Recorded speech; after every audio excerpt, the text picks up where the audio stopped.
Namaste, Wembley.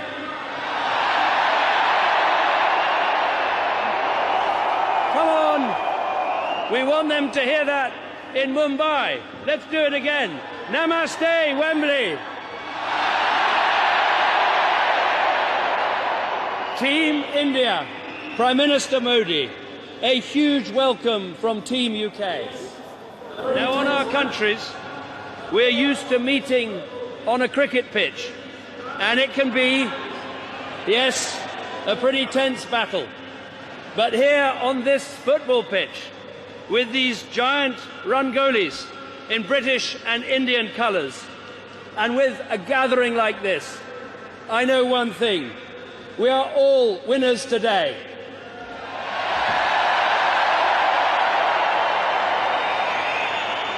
And what a week it has been. The Prime Minister of the world's largest democracy addressing the Mother of Parliaments, paying his respects at the statue of Mahatma Gandhi,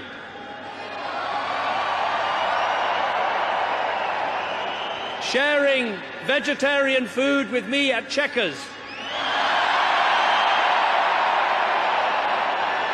seeing the great Thames River lit up in orange, white and green. And yes, visiting Buckingham Palace to meet with the head of our Commonwealth, our longest ever reigning monarch, Her Majesty Queen Elizabeth.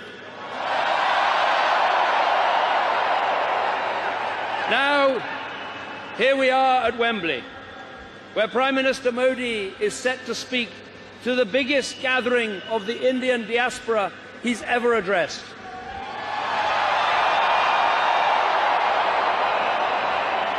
A truly historic moment. And yes, it is the most spectacular celebration of British-Indian relations our country has ever seen. But let's think for a moment. Let us think for a moment about what it means. Let me tell you what British Indians mean to Britain and to me. Over 1.5 million people. You are teaching in our schools, policing our streets, starting up our businesses, serving in our armed forces, and in every turn displaying those values you hold dear: family, responsibility, enterprise, hard work. These are the values that our country needs more of.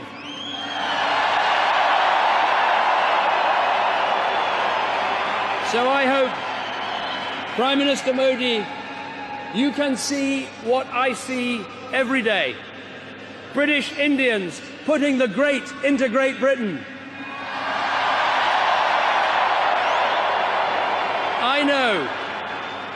I know what we can be in this country.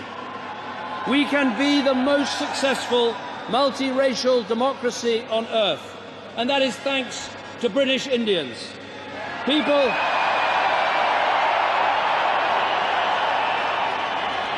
who came here from Goa, from the Punjab, from East Africa, and yes, from Gujarat. Kem Cho Wembley.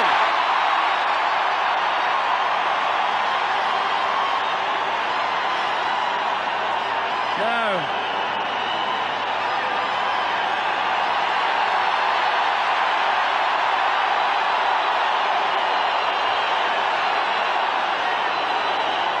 Kem Cho Wembley. Now, this year we had an election. It wasn't quite on the scale of the one India had last year. But the British public did something momentous. They elected more members of Parliament of Indian origin than there have ever been before. With Rishi Sunak, Alok Sharma, Suella Fernandez in Parliament, with Shailesh Vara in the Ministry of Justice, and with Priti Patel sat at my cabinet table, I know one thing. It won't be long till there is a British Indian Prime Minister in Downing Street.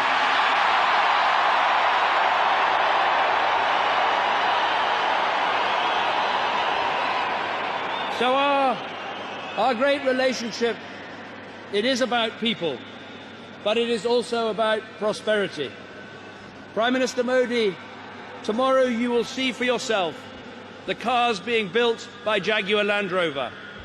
Indian investment, creating British jobs, regenerating the West Midlands and selling cars all over the world. That is what I call teamwork. And you know, 1 in every 20 private sector jobs in India is created by a British company. And here, our third biggest jobs creator from foreign investment, it's India.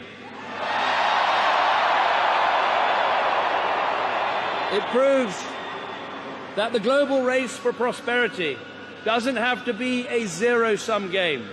What is good for you is good for us. As well as people and prosperity, this relationship is about our potential. Prime Minister Modi and I both govern in challenging times, but we are united by something more important, the scale of our ambition. Now in India, Prime Minister Modi, you have some big plans, and we want to be right there with you, helping to make them a reality.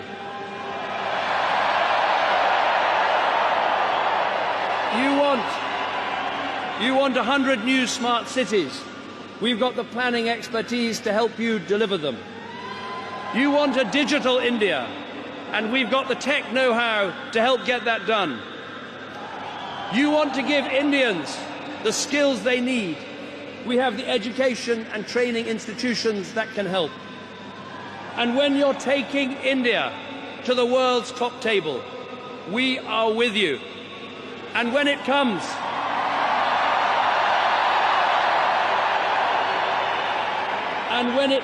to the United Nations, we know what needs to happen. India with a permanent seat at the UN Security Council.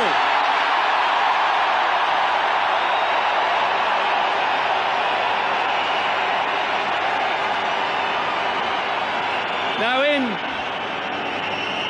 in Britain, we have got some big ambitions too. And I know that in our mission to deliver that stronger economy and that stronger society, you're right here with us as well.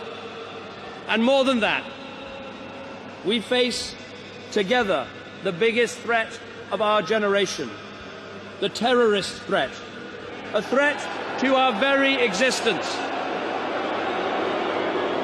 And once again, we stand together, shoulder by shoulder. You suffered on the streets of Mumbai. We suffered on the streets of London. The cause was the same: extremists who want to divide our country. And together, as we showed today, we will defeat them.